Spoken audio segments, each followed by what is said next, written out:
Sa mga pumili ng Kenneth's card, ito yung reading. Tingnan natin kung ano yung dapat mong matutunan.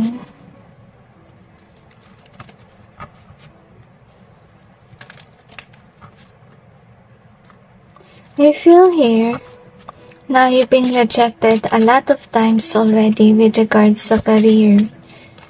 At naguguluhan ka kasi hindi mo alam kung saan ka ba talaga patungo. Okay, kaya siguro ito yung pinili mong card kasi sa ngayon, wala nangyayari about your career. Maybe you're thinking of changing your course or pwede rin na mag-aral muli. Okay? Ngayon, i-clarify natin yung cards. I feel na iba sa inyo, you need to choose a spiritual path for your growth is what I sense. Kasi I'm sensing here na hindi tumutugma kahit anong trabaho yung itry mo. So, maybe, the reason is hindi yun kasi yung trabaho for you. I feel na iba sa inyo ay meant to be an influencer.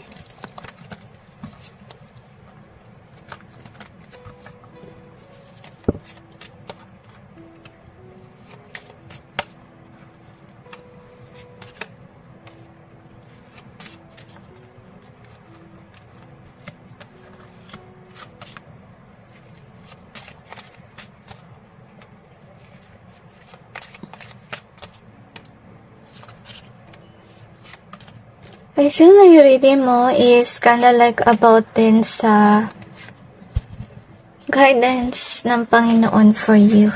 His messages, okay?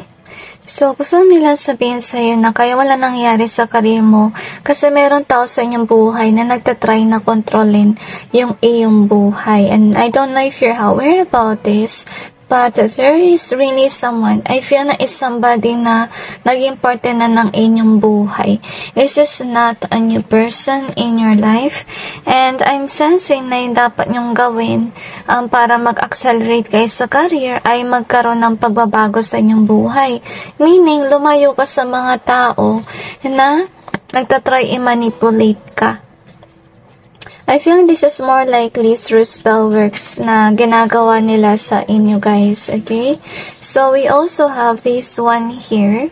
So, gusto nila sabihin sa inyo na tutulungan ka ng Diyos sa malayo sa mess na meron ka sa ngayon. And I feel na naiyak kayo kasi you're always feeling like this, na you're alone at this. At saka yung verse pa is, hindi na kayo respeto ng mga tao dahil tingin nila ay wala kayong na-achieve. Pero God wants you to know na huwag mong isipin yung mga sinasabi nila sa inyo. Kasi first of all, hindi naman naka-base God sa kung anong status mo with regards sa career. I think really what you need to learn here is that you do have this calling. Kung may calling kayo, learn how to actually do your work on earth. Okay, so yun dapat mo malaman. Di kayo meant to be na mag-work for a company, to be honest with you. And yeah, you are someone who's cursed by somebody na connected to you as of now. And God really wants you to be released from this person. Kasi itong tao na to, makasarili siya, tsaka pinipilit ka niya na mawala ng trabaho or mawala sa magandang mindset. Kasi I feel this person could be putting illusions on your mind. Okay, pinabrainwash ka niya, masama siyang impluensya. So, better pay attention to your dreams kasi baka nagbibigay na sa'yo ng signs si God about this person. At saka, red flags na rin para malayo kayo sa kanya. We also have this one. I feel like you need to learn to let go of toxic people. At saka you need to learn how to acknowledge the dreams and the red flags na pinapakita sa'yo ng Panginoon. Yung mga signs, basically. So, what God wants you to know that you are meant to do something else. Kasi, I'm sensing with this one, nararamdaman mo siguro na di angkop sa inyo mag-work sa company. para na-overwhelm kayo, para nandun lang kayo, para kumita, but not basically dahil, yung trabaho na yun talagang nababagay sa'yo or sa iyong talento. Ngayon, gusto sabihin sa'yo ng Panginoon na huwag mong iisipin na, by working on this, asenso kayo. Kasi I feel na there's something else for you. With this one, I feel na God is calling on to you to discover kung ano yung kaya nyong gawin as an influencer. Kasi iniisip ko guys, parang hindi pa kayo nandun sa point na ginagawa nyo tong mission work ninyo. Okay, kaya tinatamad ka sa mga corporate jobs kasi hindi yan yung nababagay for you. Okay, you're more on an influencer side. So, we also have this one here. So, gusto sabihin sa iyo ng Diyos na huwag kang mag-expect na may tutulong sa iyo mga tao. I feel that there will be a point in your life wherein God will provide for you money or income. How can you have it? I feel here na magkakaroon kayo ng trabaho. Iba sa inyo, okay? Iba sa inyo work para makapag-save kayo ng pera so that you can be able to do your mission work on earth. Kundi yan as solusyon. Baka kasi may tumulong sa inyo na tao, pwedeng pag-aralin kayo, bigyan kayo ng mga allowance. So God wants you to save those money so that you'll be able to do your work, as we can see. So, yung dapat nyo matutunan is mag-distinguish kayo kung sino yung mga fake friends or yung mga tao na deceitful sa inyong buhay. Kasi maraming ahas sa paligid at yung iba ay napapanggap na kaibigan mo or kamag-anak mo na supportive sa'yo, which is hindi naman makatotohanan. Okay, ito yung tao na nagsisinungaling. Okay, so, yung dapat mong matutunan is with regards sa trabaho, kung paano mo gagawin yung calling mo. At I'm sensing with this one, yung dapat mo rin matutunan is huwag kang masyadong mag-isip about sa mga tao sa paligid mo. Kasi I feel na you could be worried about reputation, people thinking this and that. You could be somebody who's a people pleaser, okay? Kaya minsan na-attract mo na yung mga ahas na kahit alam mo na masama sa'yo, you're still there for them.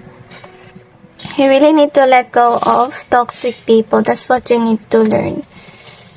Para dumating na rin yung mga tamang tao sa inyong buhay at hindi mga tao na nagpapanggap na kaibigan mo, yung pala ay kaaway mo na. So, we have the guilt here in either way. Huwag kayong maging guilty guys kung iba yung landas na tatahakin mo. Kasi yun yung calling mo. So, we have this one here. We also have the peace, okay? Kaya siguro yung tipong tao na nakikisama sa lahat ng tao so that you may have peace, okay? Kaya kahit yung mga sa buhay mo, you're still maintaining that friendship or that connection. Pero guys, sad to say, ito yung hadlang kasi sa inyong progression with regards sa inyong buhay. So, you also have the reach in either way kasi kung sino man yung ahas na yan, pinipigilan ka niya na maging reach. I feel na sa bahay yung energy niya. Kung sino man yun. So, I feel na black magic user kung sino man to. So, baka kinukulam kayo. And I don't know if you're aware about it, okay? So, we also got missing you in either way.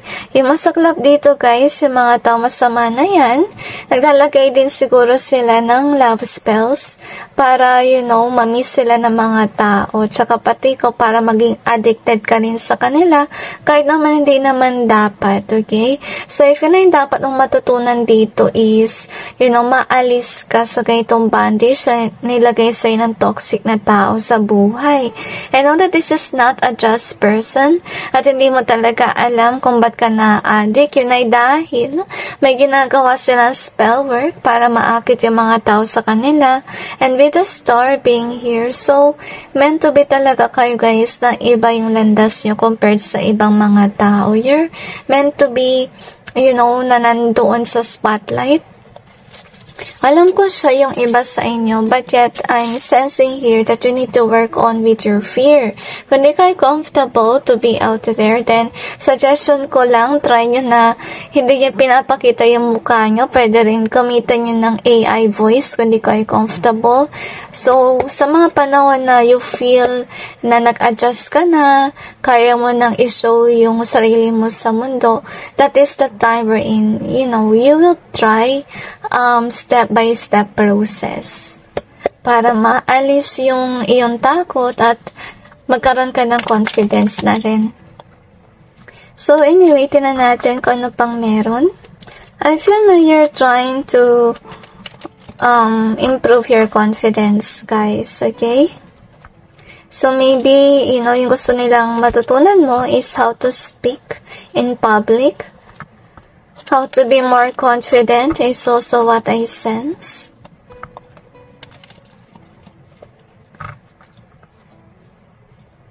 And they mentioned to me how to work hard without thinking of others is what I sense.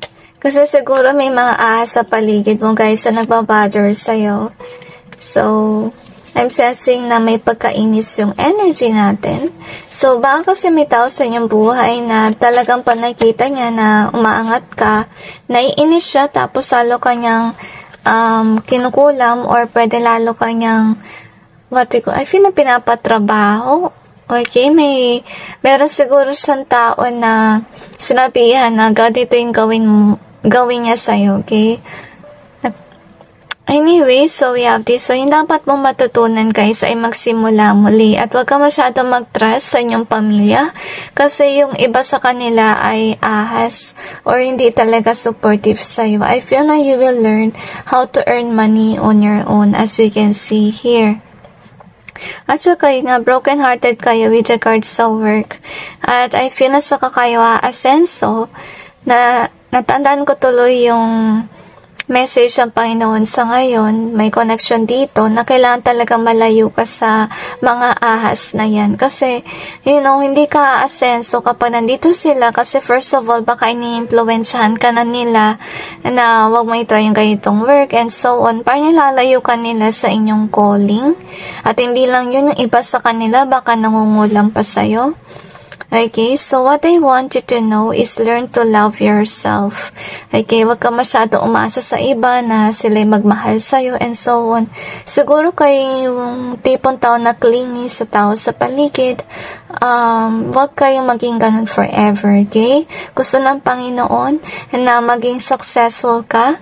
Okay, gusto rin niya na makapag-earn ka ng pera on your own.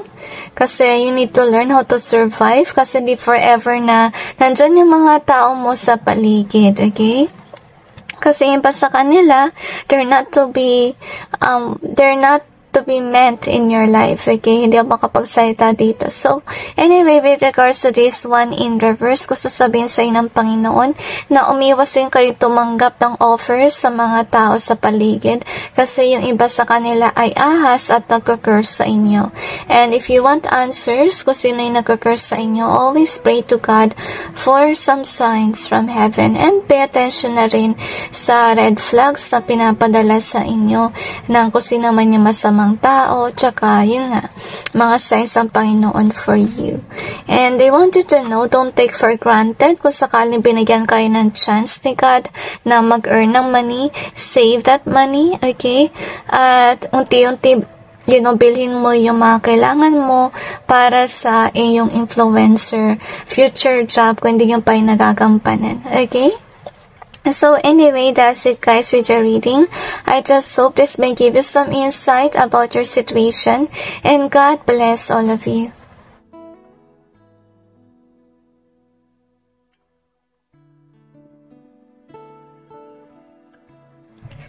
Sa mga pumili na Urus card ito yung reading, tingnan natin kung ano dapat niya matutunan.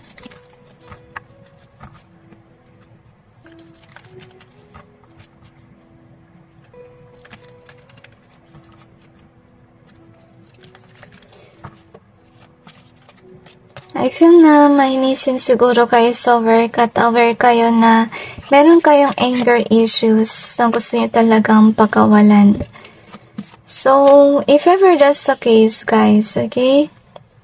Mag-try kayo mag-heal kasi minsan iba sa inyo, masyado na malaki yung galit ninyo and so on. So, you really need to cure your anger within. At saka, you need to take a break from your work. Baka sinasobra na kayo ng stress. Okay? Minsan siguro na papansin nyo na madalas na kayo magkasakit, hindi nyo alam kung bakit. Because it's a way of the divine to cleanse you from this toxicity that you have within. I feel na you need to learn how to relax.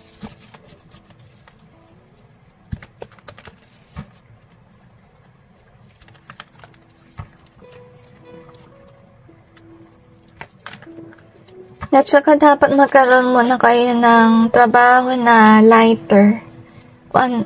And huwag kayo masyadong tumanggap na napakadaming responsibilidad. Kasi na-stress na kayo sa work ninyo. Wala na kayo sigurong panahon sa sarili ninyo to the point na naiinis na kayo. Okay? And I'm also sensing evil vibe na. So, tsaka, guys, okay, remind yourself, take some time for the Lord. Kahit simple prayers lang, guys, okay? So, we have this 1 year. So, gusto sabihin nila sa inyo na dapat matutunan nyo na, lumayo sa mga nakaka-stress na bagay.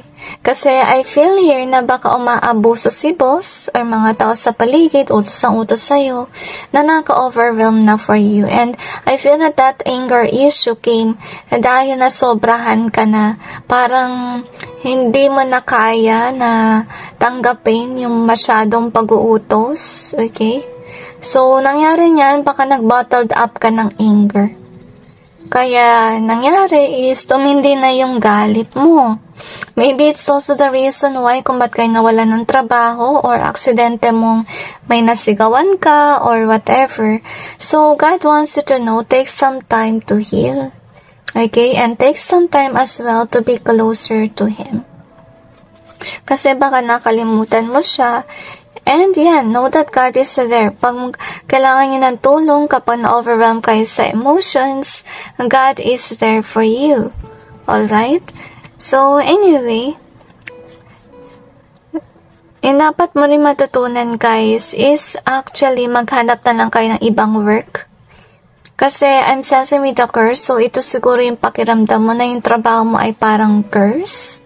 Na madaming pinapagawa sa inyo na hindi mo na kaya. Tapos, yung boss mo masyadong mahigpit sa'yo, masyadong demanding, utos ang utos, Gusto sabihin ng Panginoon, yung dapat ang matutunan is mag-let go na something that is toxic for you. And know your dreams as well. At so gusto rin nilang i-analyze mo kung ito ba yung trabaho na dream job mo. Okay, kasi first of all, I feel like you're really longing for somebody to care for you or to understand you. I feel this is with regards sa work na rin, okay? So, I'm sensing with this one as well. So, dumistansya ka daw sa mga tao na toxic sa inyong buhay. Yung iba sa inyo, baka friends lang yung toxic, okay? Baka fino-force kayo na mag-happy-happy kahit ayaw mo naman. Or, pwede rin kasi na may nagmamanipula sa iyo.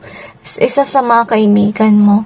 And you're somebody who really cares, to be honest with you, pero may iba kang kakilala na hindi ganito yung vibe. And you need to learn how to say no, as we can see here. Maybe you are a people pleaser at ganun din sa work.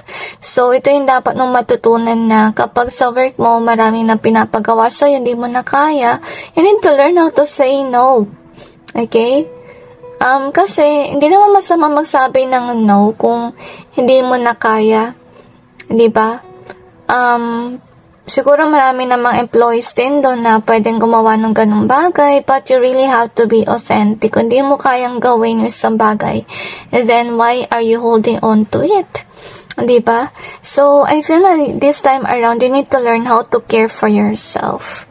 At huwag mo encourage yung mga tao na masyadong masyadong umabuso na sa kabutihan mo na nagsasabi ka lagi ng yes. Next that we have is this one. So, kasi mangyari niyan guys, okay, ito yung malungkot.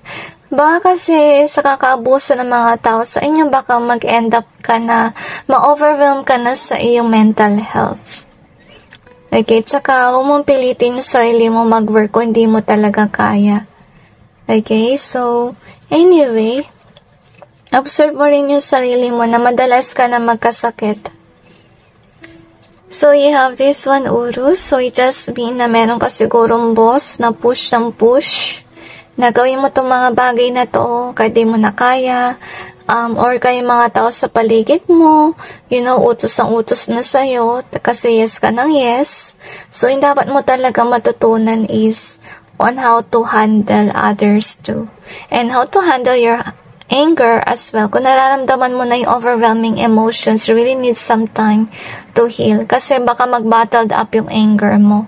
At saka baka magdulot yan ng mga negatibong bagay sa inyong buhay, or baka magawa mo yung mga bagay-bagay na hindi naman dapat gawin. Kasi diba minsan din yung mga krimen nangyayari dahil yun nga, nasobrahan sa galit. Diba? So, yun nga, kailangan mo nung kumalma. At saka take a break from whatever you're doing. So, we have this one in reverse.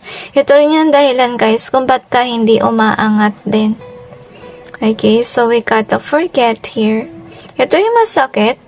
Okay, because nakita ko dito napaka-workaholic mo for people. But yet, sad to say guys, okay, yung iba mga tao na utos sa utos sa'yo at kung ano man, they are forgetting your worth. Okay, hindi ka nila na nare-respeto kasi panay-yes ka. At saka, yun nga, masakit sa mata yung energy. So, really sorry to give you this reading, but, ito kasi yung lumabas. So, you have this one in either way. We also have the fail here. So, gusto sabihin sa inyo ng Panginoon na, iwasan mo yung sobra rin pag-observe sa paligid. Okay, kasi, baka naman na-stress ka na sa mga balita-balita, sa mga chismis, or whatever. Umiwas ka sa ganun. Kasi dagdag actually siya ng overwhelming emotions na rin. Okay, drama daw sabi nila. So, iwasan mo guys na manood ng mga drama. Mag-ano ka na lang, mag-iba ka na lang ng medium to be happy. Okay? So, anyway, we got a toxic here. So, we have the last. So, gusto sabihin sa inyo ng Panginoon na pag toxic yung isang bagay, mawawala yan sa inyo. Hindi mo yan makokontrol na mag-i-stay by you saying yes forever. You really need to learn how to say no at saka to acknowledge yourself as well. Hindi lang yung mga pangangailangan ng iba, diba? So, you need to ground yourself as well. And we have this in either way. Gusto nilang sabihin sa'yo na huwag mo nang antayin na pati yung health mo ay mag-failed na dahil lang na-stress ka sa trabaho. Hinay-hinay lang sa work, okay? At saka kung sakali man toxic na sa work, kung mabuso na yung mga tao, then it's time for you to look for another job. Na hindi mo nagagawin yung mga same mistake na ginawa mo before. You just need to learn how to handle it, they mentioned to me. So anyway, let's see what else do we have here.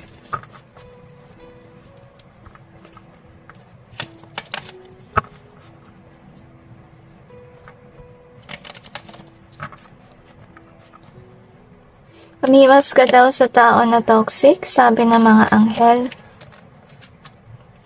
Kung nakita mo demanding na yung tao, time to say no. Okay? Kasi sumusobra na sila. And yeah, you really need to learn to take good care of yourself. As you can see, acknowledge mo yung inyong emotions. Kasi nga may bottled up emotion kayo about sa mga tao na toxic sa inyong buhay. And they want you to know na kailangan mo rin talaga tumingin ng mga trabaho. Okay? Na talagang, ito kasi dapat mo intindihin din na dapat may balance sa work. Okay, hindi lang favoritism, hindi lang yung hindi ka na natrato ng maayos, kasi I feel here na you stayed in a job na napaka-toxic. Kahit na hindi na talaga tama yung ginagawa sa'yo. So, you really need to learn to let go of something na toxic. Kasi yung magsasuffer niyan is yung iyong mental health. At saka, health basically with regards sa iyong katawan na. So anyway, that's it guys with your reading. I just hope this may give you some insight about your situation. And God bless you guys.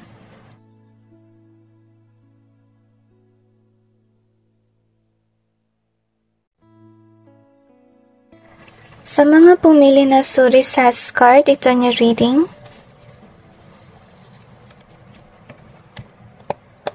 Tingnan natin kung ano yung dapat niya matutunan. I feel like you have to let go of your fear.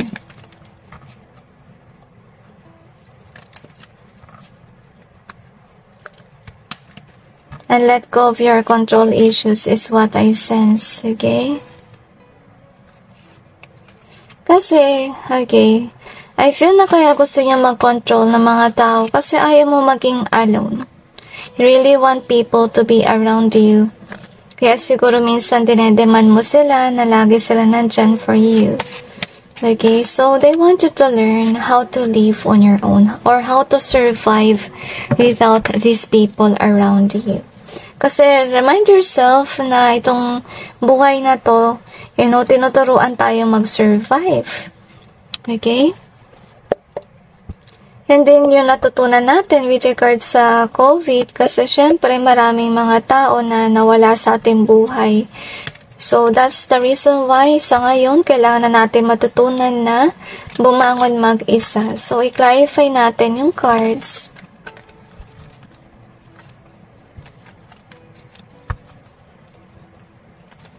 I'm sensing the word sensual. At saka healing na rin, okay? I'm also sensing na minamalas ka madalas sa trabaho.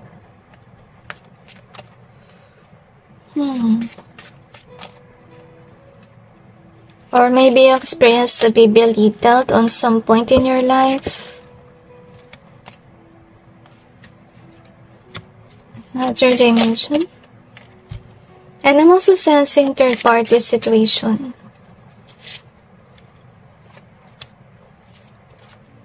Another dimension to me. And I'm sensing ahas din. Okay?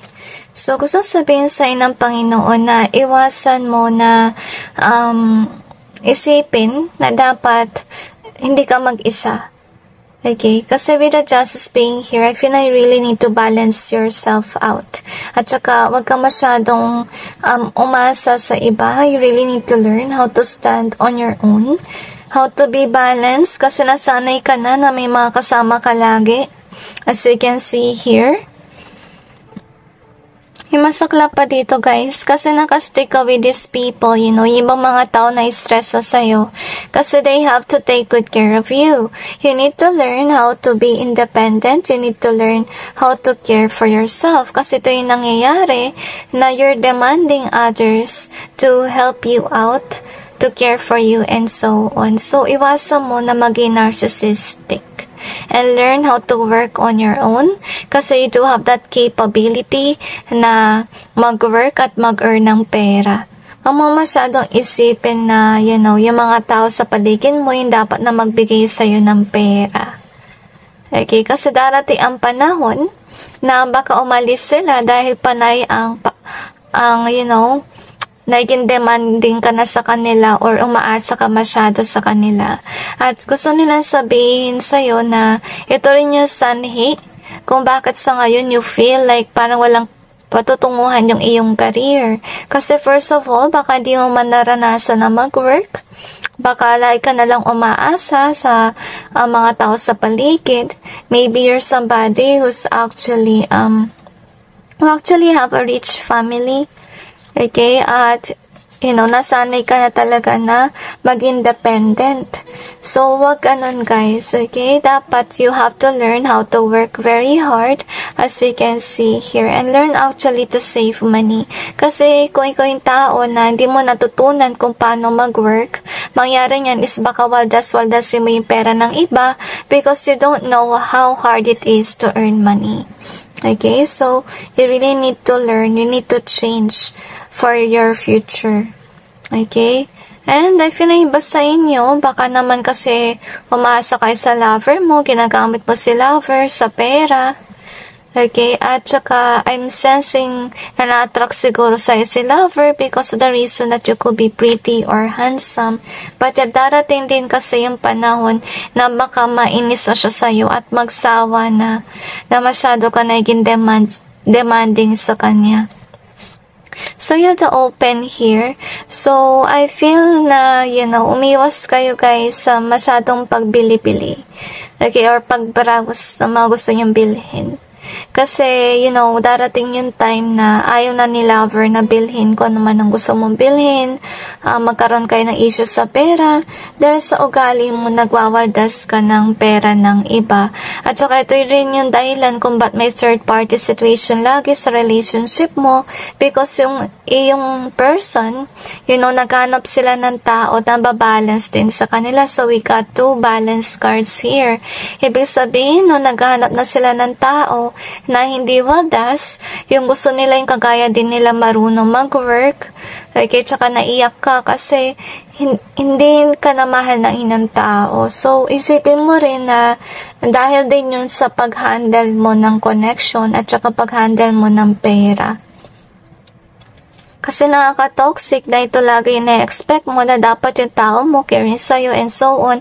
But on your end, are you caring for your person? Diba? So, yun yung dapat mo rin isipin. Tsaka matuto ka na tumayo sa sarili mong mga paa. Kasi I'm sensing with this curse being here. Siguro iba sa inyo, para nang akit kayo ng taong to, yung iba sa inyo naging desperado, kumamit na ng gayuma just to have this person. So, they want you to know someday this will fade away. Okay? Kasi ito yung ina-expect mo. With this card na kung sino naman ang partner mo, siya yung gawa ng gawa. Ikaw nandito ka na sa background nanonood. So, paano ka matututo mag-work? Di ba? So, yun dapat mo matutunan dito is i-let go mo yung fear mo. Na inisip mo lagi na hindi ka asenso kung ikaw yung magtrabaho. Dapat yung ibang tao nagtatrabaho for you. Hindi dapat ganon. Hindi forever na ikaw ay spoiled brat. Dapat matuto ka rin for your sake. For your sake. Okay? Paano naman magiging proud sa'yo yung magiging anak mo kung, on your end, you didn't even experience to work? Kung nakita ng anak mo, napaasa ka dun sa yung tao, diba? So, we have the strong in either way. So, dahil dito sa iniisip mo, guys, you're becoming weak. Okay, you forgot your own strength. This is in reverse as well. So, we also have this loose. Okay? So, this is sad, guys. May tendency kasi na mawala yung connection mo with these people na, ginagamit mo. So, we have the cheat kasi mag-cheat siya. At saka iba sa inyo, baka pinipigilan siya mag-cheat. Kinayuma mo na yung tao mo or pwedeng tinatry mo yung best mo na magstay siya. But whether you like it or not, this person will cheat on you. Because of the reason na hindi niya maramdaman na, hindi niya maramdaman na ikaw yung tao para sa kanya kasi hindi mo siya naintindihan. Okay? So, I have the boss here. And we also got this one in reverse. We also have the lie. We also got the close. So, gusto sabihin sa inyo ng Panginoon, observe mo yung connection mo if this is just a lie. Okay? I feel na may anger energy ako nasa-sense dito. So, hindi mo siguro alam na galit na sa'yo yung tao kasi nasa-sense ko yung galit. Okay? Kung sakali man, parang pinapakita niya sa'yo, caring siya sa'yo and so forth. But, I feel like deep within, okay, may galit na siya. At saka kung masobrahan na yun, kung maubos ang pasensya na sa inyo, baka may oras na umalis na talaga siya, see? Na hindi mo ine-expect. So, anyway, let's see what else do we have here. Okay, learn to survive on your own. Patuloy nila sinasabi yan.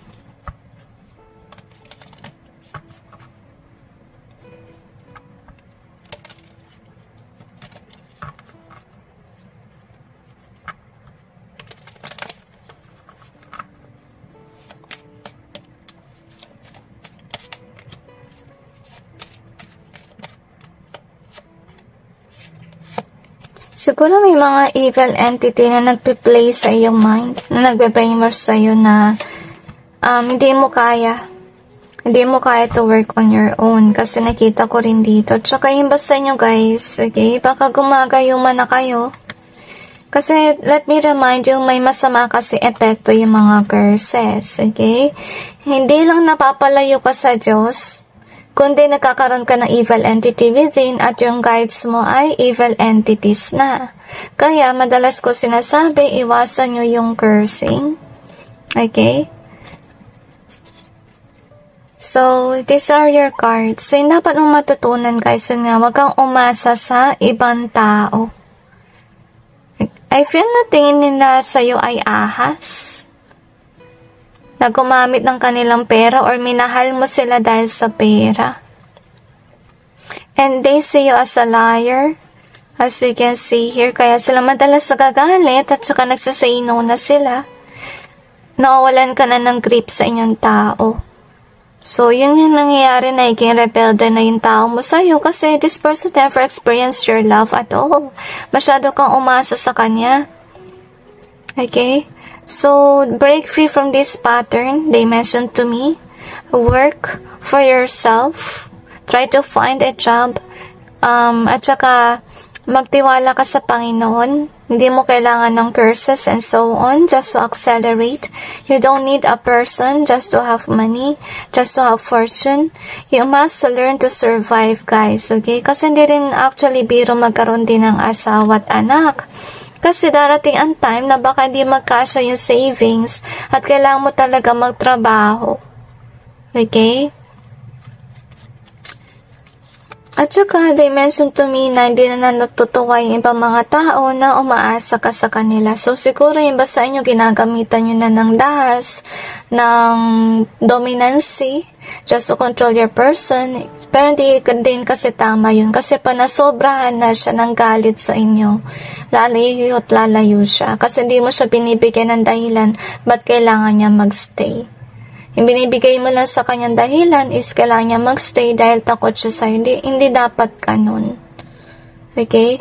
Kasi darating ang time na isipin ng taong to, ay kaya ko naman mabuhay mag-isa. So, hindi niya kaya mabuhay nang wala ako. Kasi nakadepende tong tao na to sa aking pera. Yun ang isipin niya. Kaya pa natauhan niyang tao mo, hindi aalis sa buhay mo, diba? So, that's why, as early as now, learn to save money. Learn to work hard. Okay, learn to survive on your own without being codependent over people. So anyway, that's it guys with your reading. I just hope this may give you some insight about your situation, and God bless all of you.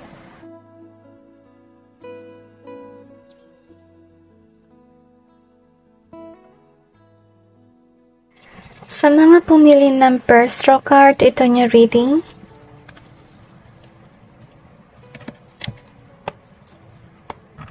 Tingnan natin kung ano yung dapat mong matutunan. I feel na naiyak ka kasi you are different from others.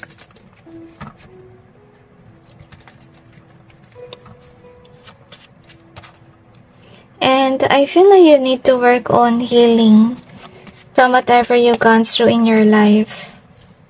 I feel na kailangan mo rin magsulat ng libro. Maybe that is your calling, to be honest with you, but I feel like you really need to learn how to let go of fear. Kasi baka dahil sa pagsusulat ng libro, baka alam mo na, baka may magalit sa'yo.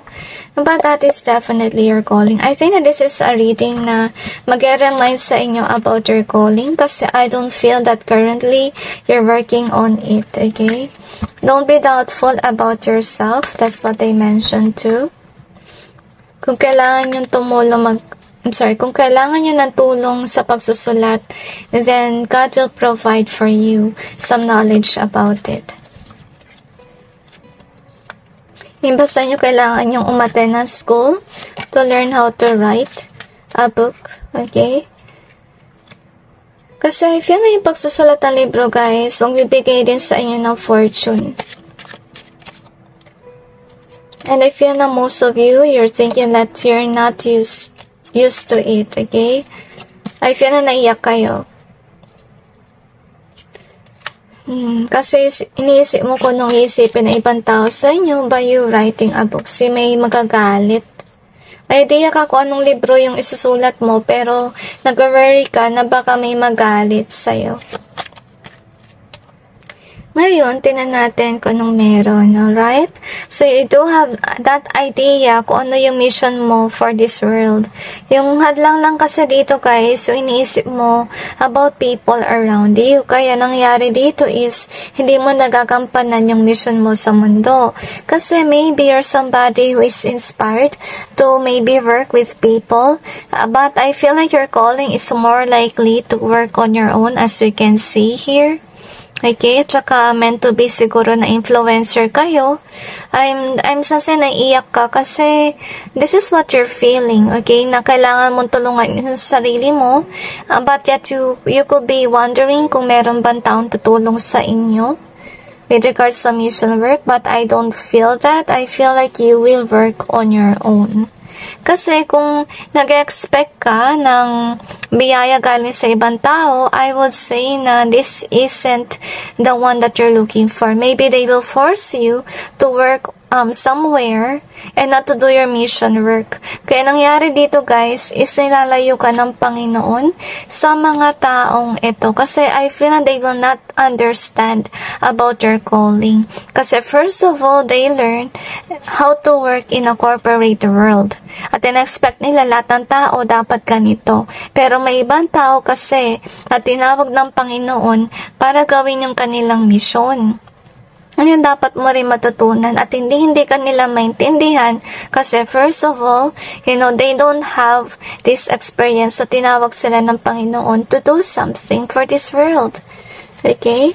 So what I want you to learn is to be authentic. Be you. Don't be somebody na ina-adapt mo kung ano yung turo sa ng ibang tao. Para naging robot ka na. Hindi ka kasi robot, guys. You are actually unique on your own. As you can see here. At saka, they mentioned to me as well na sa umpisa talaga ganito.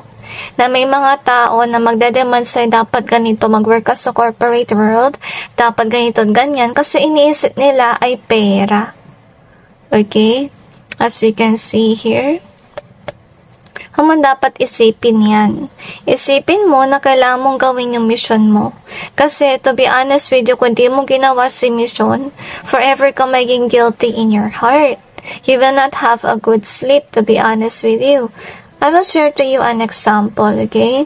Kasi, ganito yung nangyayari if I do my calling work on earth.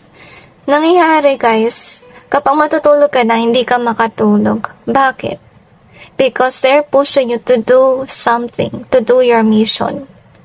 Kasi sa mga oras na yun, may nangangailangan ng iyong tulong. Okay? At saka mapapansin mo na lang na mahalaga pala yung gagawin mo kapag nagawa mo na, and then you notice you help somebody. So, it's also for your peace of mind na rin. So, wag mo masyadong isipin yung material na bagay na yan. Okay? Huwag mong isipin yung kikitain mo and so on. Kasi remember that if follow the footsteps of the Lord, talagang mahirap. Okay? Talagang unknown yung patutunguhan mo. Diba? But yet, this is what you need to remember. Na sa panahon ngayon, mahalaga talaga na gawin mo yung mission mo. Kasi darating ang time, pag di mo na kayang gawin, magigilty ka.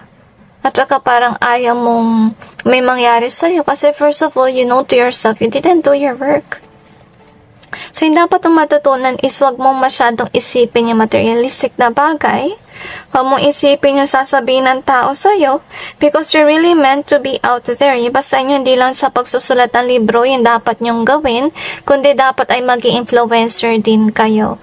So, don't doubt yourself kasi I really feel here na madidiscover kayo yung ginagawa nyo because of the reason that you're really called by heaven to do that. So, whatever it is, kung sa pag-influencer ba yan, or kung naman ang calling mo, guys, okay? Kung sa ka mag-attract ng mga tao at dahil doon, kaya ka rin kikita rin ng pera. Dahil siguro sa donations, kahit siguro may kusa magbibigay sa'yo, or may magandang loob sa'yo. Okay, or dahil din sa views, kaya ka rin kikita. So, huwag maisipin na wala ka rin patutunguhan sa ganitong klaseng pamuhay as a person na tinawag ng Panginoon.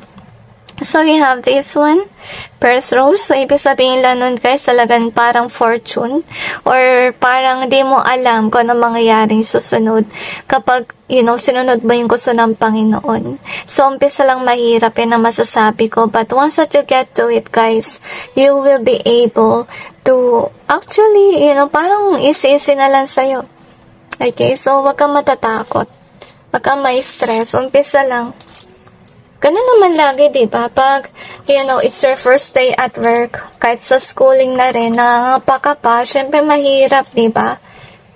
So, you have to give here in reverse. So, gusto sabihin na sa ng Panginoon na yung dapat mong matutunan is i-acknowledge mo yung iyong gift or yung iyong blessing or yung talent na hindi mo pa nagagamit.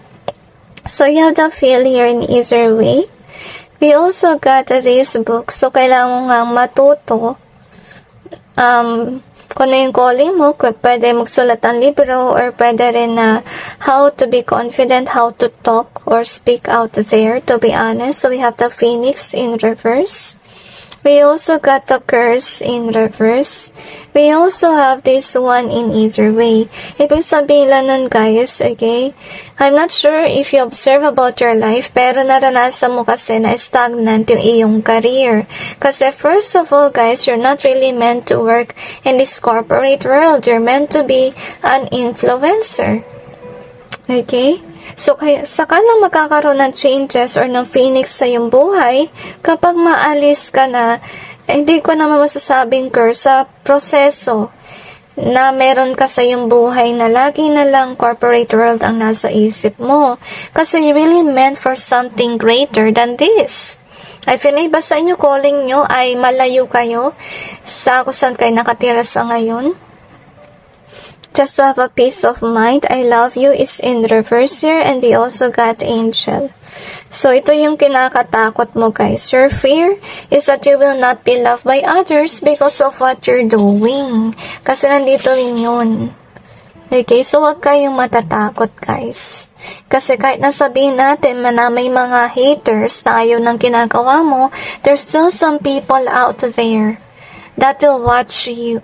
Because these people are called to watch you or called to read the books that you're writing. Okay, I feel na naiiyak ka kasi hindi mo talaga alam kung paano mag-start. Actually, yung mga mission work na bigay ni God sa mga taong pinili niya, mahirap talaga, guys. May mga instances na hindi mo nagagampanan kasi syempre mahirap talaga. Pero nakaka-guilty talaga, promise, kung hindi mo nagawa. Kasi in my end, to be honest with you, matagal na itong panahon bago mag-tsunami, inasa ako ni God na mag-preach sa Japan, pero hindi ko nagawa. Kasi nung time na hindi ko alam kung paano pumuntang Japan. Ang bata ko pa nun, guys. Sinabi ko naman sa magulang ko, but they mentioned to me, how will you go there? Okay, so yun, nalungkot. Kaya kung napapansin mo, in this channel, I preach. Because as my calling is to preach. At saka, yun nga, nasakit sa loob talaga. So, sana on your end, don't fail on your calling. Okay? Because it will give you a peace of mind sa pagtanda nyo rin. So, we have this one. So, gusto sana sabihin sa'yo ng Diyos na you will prosper on whatever is your calling kung sinunod mo yun. At saka mag-take some time kayo na to distance yourself from worldly things or desires, to think about your mission work. Kasi if yun na yung mission work na yan, yun yung paraan para ka rin umangat or para ka rin magkaroon ng money. Huwag mo isipin na yung mission work mo hindi ka kikita and so on. Kasi magkakaroon ka, God will provide for you. And you will see miracles that will happen in your life. Ngayon, they mentioned to me, huwag ka umaccept na mga trabaho na hindi by the Lord or hindi mo calling. Kasi first of all, makakaranas ka talaga ng injustice dyan. Tsaka feeling mo, hindi talaga yan meant sa'yo. Kasi first of all, hindi naman talaga yan meant sa'yo. It really meant to be out there because you do have that voice. You do have that talent to actually do whatever God wants you to do. Okay? Kaya madalas din, nawawala yung trabaho mo sa corporate world kasi hindi mo yan calling. So, yung dapat mong matutunan is to be out there, to be an influencer. And yeah, wag kang masyadong mag-isip na mga negatibong bagay. Isipin mo, mahalaga gawin yung mission mo. Okay? At wag kang mag-alala sa pera kasi darating ang pera sa'yo at maging stable ka with regards to your money. Kung sakaling man magkaroon ka ng work, then save that money and use that money in order for you to do step-by-step process sa paggawa mo ng mission mo. Can be, you will study on how to write a book, on how to be out there, be confident, and so on. Kung ano man ang workshop na yan, puntahan mo para lang makatulong sa'yo with regards sa inyong journey, sa spirituality, at saka sa calling mo sa Panginoon. So, anyway, that's it guys with regards to your reading. I just hope this may give you some insight about your situation, and God bless all of you.